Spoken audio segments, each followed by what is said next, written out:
फिर से स्वागत है वायरल खबर में।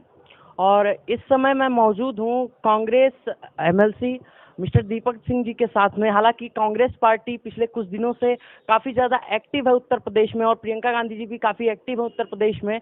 और जैसा कि और सारी तमाम पार्टियां, कहीं ना कहीं जो बीजेपी है वो बीजेपी वर्सेस ऑल ओपोजिशन का एक रंग देने की कोशिश कर रही है, लेकिन कांग्रेस कहीं ना कहीं एक अलग ही अपना वजह बनाने में है इस बार उत्तर प्रदेश में। और इसी को लेकर के प्रियंका गांधी जी इस समय लगातार एक्टिव है उत्तर प्रदेश में।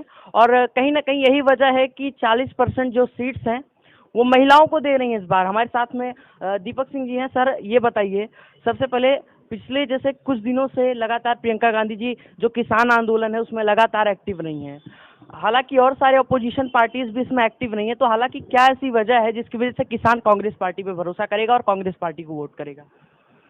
देखिए, जब प्रियंका गांधी उत्तर प्रदेश में एक्टिव थी तब जितने भी राजनीतिक दल हैं जो अपने आप को विपक्ष कहते हैं उनके दफ्तरों में ताले बंद थे।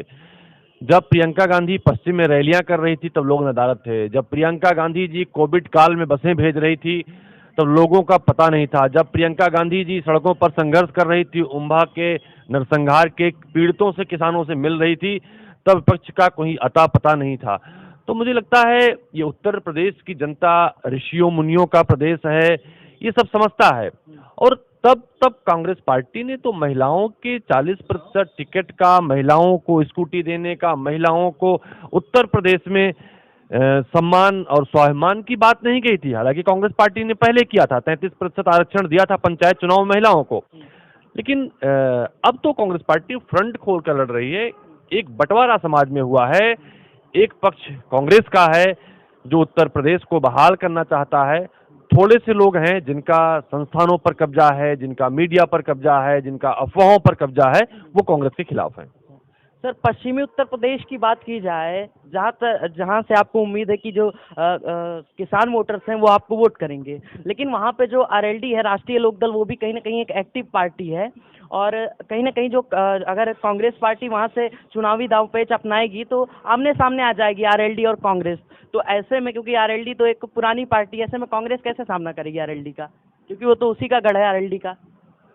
देखिए, कांग्रेस पार्टी पूरे प्रदेश पे फोकस कर रही है। कांग्रेस पार्टी उत्तर प्रदेश के जिन लोगों को 32 सालों में न्याय नहीं मिला उन पे फोकस कर रही है।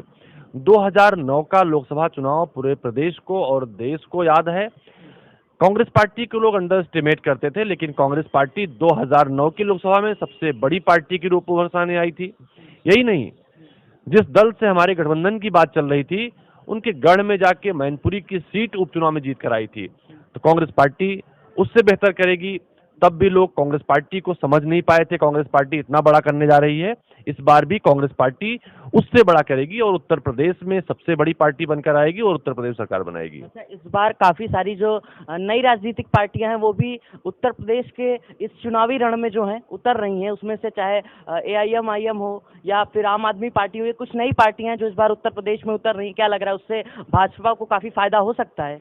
क्योंकि उत्तर प्रदेश के रण में हर 5 साल बाद 5 से 7 पार्टियां आती हैं। उनके होर्डिंग, बिल्ले, पोस्टर, अखबारों में विज्ञापन, कहीं कहीं टेलीविजन पर थोड़ा बहुत चर्चाएं, लेकिन चुनाव खत्म होते चली जाती हैं। तो जो पार्टियां आई हैं, कुछ पार्टियां भाजपा का सहयोग करने के लिए आई हैं, कुछ पार्टियां अपने वजूद को दिखाने के लिए आई हैं, कुछ पार्टियों के मकसद कुछ और ही हैं। तो चुनाव बाद चली जाएंगी, उनका कोई वजूद उत्तर प्रदेश में न था, न आगे रहेगा। अच्छा, मुस्लिम वोटरों की बात की जाए, मुस्लिम वोटर चाहे वो इस समय, पिछले जब जब से एआईएम नहीं आई थी उसके पहले मुस्लिम वोटर्स जो थे वो कांग्रेस और समाजवादी पार्टी को वोट करते थे। तो कहीं ना कहीं इस बार आपके वोट बैंक पे भी फर्क पड़ सकता है, क्योंकि जिस तरीके से ओवैसी साहब भाषण दे रहे हैं, हिंदू मुस्लिम की राजनीति कर रहे हैं, उससे कुछ फर्क पड़ सकता है आपके वोट बैंक पे। एक घटना याद है, मुलायम सिंह जी ने खुद कहा था, जो समाजवादी पार्टी के संस्थापक हैं, कि मेरा बेटा मुस्लिम विरोधी है। जब उत्तर प्रदेश के मुसलमानों को पार्टियों की जरूरत थी तब राजनीतिक दल अपने घरों में, अपने दफ्तरों में कैद थे। कांग्रेस पार्टी संघर्ष कर रही थी, हमारे पार्टी के तमाम नेताओं पर मुकदमे भी हुए थे। कांग्रेस पार्टी, चाहे किसानों का आंदोलन हो, चाहे उत्तर प्रदेश में जब ब्राह्मणों के साथ अत्याचार हो रहा हो, ब्राह्मणों के साथ वाला आंदोलन हो, या दलितों के साथ आंदोलन हो, मुस्लिमों के साथ आंदोलन हो, बैकवर्डों के साथ आंदोलन हो, और खास तौर से महिलाओं के साथ जो उत्तर प्रदेश में दुराचार हुआ, चाहे मिट्टी के तेल डालकर जलाने की घटना रही हो, चाहे ऐसे बलात्कारों घटना रही जहां पर भारतीय जनता पार्टी के लोग शामिल रहे हों, तो कांग्रेस पार्टी लड़ी है। ये उन लोगों को तय करना है। कांग्रेस पार्टी ने अपने धर्मों का निर्वहन किया, वो राजनीतिक पार्टियां जिनसे लोगों को उम्मीदें थी वो खरी नहीं उतरी, तो कांग्रेस पार्टी खरी उतरी है। अब प्रदेश की जनता को तय करना है कि जो उनके साथ खड़ा था वो उसके साथ खड़ी होगी या कहीं और खड़ी होगी। हालांकि एक आखिरी सवाल पूछना चाहूंगा कि अभी जैसे ही चुनाव आए हैं, 2022 के विधानसभा चुनाव जैसे ही आए हैं, वैसे ही जो बीजेपी है वो चाहे वो काशी मंदिर हो, चाहे वो मथुरा मंदिर हो या राम मंदिर हो, मंदिरों के राग आलापना शुरू कर चुकी है।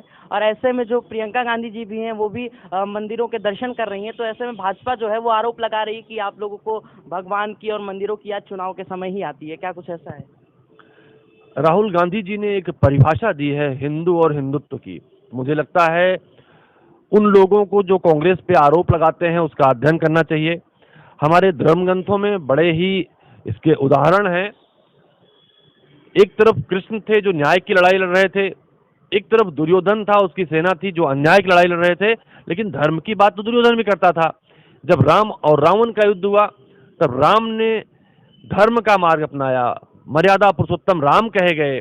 तब उनको हराने के लिए रावण ने तो कालिनेमी का साथ लिया, और कालिनेमी तो भगवान राम का नाम सबसे जोर जोर से लेता था, लेकिन उसके कृत्य और उसके पीछे रावण था, उसके पीछे छले जाना का उद्देश्य था। तो मुझे लगता है जो वोट के लिए, किसी स्वार्थ के लिए धर्म का नाम लेता है उसका हस्र कालिनेमी की तरह होता है। जिस तरह से कालिनेमी के साथ भगवान श्री हनुमान ने उसका हस्र किया था, उत्तर प्रदेश की हनुमान स्वरूपी जनता जो धर्म के नाम पर ठगी करेगा, धर्म के नाम पर वोट चाहेगा, वो भगवान श्री हनुमान जी की तरह उसका हस्र करेगी। तो दोस्तों ये थे कांग्रेस के एमएलसी और कांग्रेस के सबसे वरिष्ठ नेताओं में से एक दीपक सिंह जी, जिनका कहना है कि जो कांग्रेस पार्टी है वो 2022 के चुनावी मैदान में उतरने के लिए तैयार है, और कहीं ना कहीं इस बार जो महिलाएं हैं उनको भी मौका मिलेगा। हालांकि प्रियंका गांधी जी ने एक पोस्टर भी रिलीज किया था कि औरत हूं और लड़ सकती हूं। तो कहीं ना कहीं जो कांग्रेस पार्टी है वो भी पुरजोर तरीके से तैयार है, और एक भारी जन समर्थन जो है वो कांग्रेस की रैलियों में भी अब देखने को मिल रहा है। मिलते हैं तब तक के लिए अगले वीडियो में। बने रहिए वायरल खबर के साथ।